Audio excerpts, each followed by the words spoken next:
పొగమంచుతో నిండిన పాపికొండల అడవి. తల్లి ఏనుగు గజలక్ష్మి తన బిడ్డతో వాగు దాటి వస్తోంది. చిన్నబాబు తొలిసారిగా చిన్న చిన్న అడుగులు వేస్తూ భయంగా చూస్తూ అడవిని పరిశీలిస్తున్నాడు.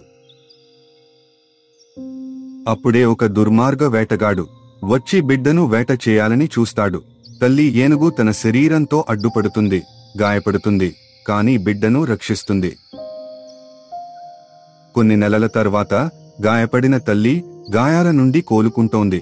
బిడ్డ ఇప్పుడు ఎదిగిపోయి తన తల్లికి నీడగా పక్కన నడుస్తూ అడవిలో మరో చిన్న ఏనుగును సంరక్షిస్తున్నాడు. అమ్మ చూపే ప్రేమే జీవితానికి నిజమైన దారి. నాన్న మాటలు జీవిత పాఠాలు, ఆ పాఠాలు మన జ్ఞాన దీపాలు.